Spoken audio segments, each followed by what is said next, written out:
Miss Rumphius. Story and pictures by Barbara Cooney. The Lupine Lady lives in a small house overlooking the sea. In between the rocks around her house grow blue and purple and rose-colored flowers. The Lupine Lady is little and old, but she's not always been that way. I know. She's my grand-aunt, and she told me so. Once upon a time, she was a little girl named Alice who lived in a city by the sea. From the front stoop, she could see the wharves and the bristling masts of tall ships. Many years ago, her grandfather had come to America on a large sailing ship. Now he worked in a shop at the bottom of the house, making figureheads for the prows of ships and carving Indians out of wood to put in front of cigar stores. For Alice's grandfather was an artist. He painted pictures, too, of sailing ships and places across the sea. When he was very busy, Alice helped him put in the skies. Little puffy clouds. In the evening, Alice sat on her grandfather's knee and listened to the stories of faraway places.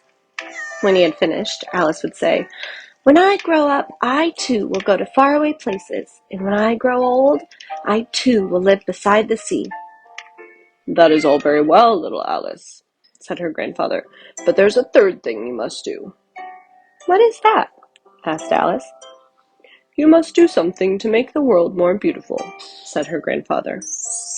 "All right," said Alice, but she did not know what that could be. In the meantime, Alice got up and washed her face and ate porridge for breakfast. She went to school and came home and did her homework, and pretty soon she was grown up. Then my great-aunt Alice set out to do the 3 things she had told her grandfather she was going to do. She left home and went to live in another city far away from the sea and salt air. There she worked in a library, dusting books and keeping them from getting mixed up and helping people find the ones they wanted. Some of the books told her about faraway places. People called her Miss Rumphius now. Thank you, Miss Rumphius. Sometimes she went to the conservatory in the middle of the park. When she stepped inside on a wintry day, the warm, moist air wrapped itself around her and the sweet smell of jasmine filled her nose. "This is almost like a tropical isle," said Miss Rumphius, "but not quite." So Miss Rumphius went to the real tropical islands, where people kept cockatoos and monkeys as pets. She walked on long beaches, picking up beautiful shells. One day she met the Bapa Raja, king of a fishing village. "You must be tired," he said. "Come into my house and rest." So Miss Rumphius went in and met the Bapa Raja's wife. The Bapa Raja himself fetched a green coconut and cut a slice off the top so that Miss Rumphius could drink the coconut water inside. Before she left, the Bapa Raja gave her a beautiful mother-of-pearl shell on which he had painted a bird of paradise in the words, "You will always remain in my heart." "You will always remain in mine, too," said Miss Rumphius. Oh, what a beautiful shell. My great-aunt, Miss Alice Rumphius, climbed tall mountains where the snow never melted. She went through jungles and across deserts. She saw lions playing and kangaroos jumping, and everywhere she made friends she would never forget. Finally, she came to the land of the lotus eaters, and there, getting off a camel, she hurt her back.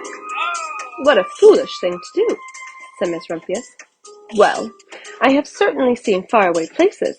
Maybe it's time to find my place by the sea." And it was, and she did. From the porch of her new house, Miss Rumphius watched the sun come up. She watched it cross the heavens and sparkle on the water, and she saw it set in glory in the evening. She started a little garden among the rocks that surrounded her house, and she planted a few flower seeds in the stony ground. Miss Rumphius was almost perfectly happy. "But there's still one more thing I have to do," she said. "I have to do something to make the world more beautiful." "But what?" "The world's already pretty nice," she thought, looking out over the ocean. The next spring, Miss Rumphius was not very well. Her back was bothering her again, and she had to stay in bed most of the time. The flowers she had planted the summer before had come up and bloomed in spite of the stony ground. She could see them from her bedroom window, blue and purple and rose-colored. "Lupines," said Miss Rumphius with satisfaction. "I've always loved lupines the best. I wish I could plant more seeds this summer so that I could have still more flowers next year." But she was not able to. After a hard winter, spring came. Miss Rumphius was feeling much better. Now she could take walks again. One afternoon, she started to go up and over the hill where she'd not been in a long time. "I don't believe my eyes!" she cried when she got to the top. For there, on the other side of the hill, was a large patch of blue and purple and rose-colored lupines. "It was the wind," she said as she knelt in delight.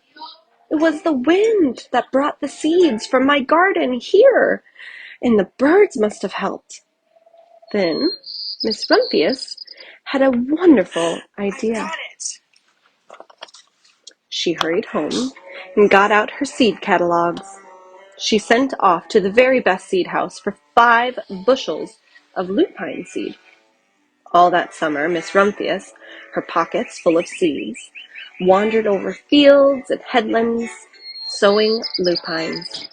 She scattered seeds along the highways and down the country lanes. She flung handfuls of them around the schoolhouse and back of the church. She tossed them into hollows and along stone walls. Her back didn't hurt her any more at all. Now some people called her that crazy old lady. Over The next spring, there were lupines everywhere. Fields and hillsides were covered with blue and purple and rose-colored flowers. They bloomed along the highways and down the lanes. Bright patches lay around the schoolhouse and back of the church. Down in the hollows and along the stone walls grew the beautiful flowers. Miss Rumphius had done the third, the most difficult thing of all. My great-aunt Alice, Miss Rumphius, is very old now.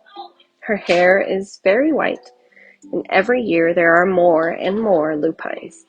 Now they call her the Lupine Lady. Sometimes my friends stand with me outside her gate, curious to see the old lady who planted the fields of lupines. When she invited us in, they come slowly. They think she is the oldest woman in the world. Often she tells us stories of faraway places. "When I grow up," I tell her, "I too will go to faraway places and come home to live by the sea." "That's all very well, little Alice," says my aunt, "but there's a third thing you must do." "What's that?" I ask. "You must do something to make the world more beautiful." "All right," I say. But I don't know yet what that can be. The end.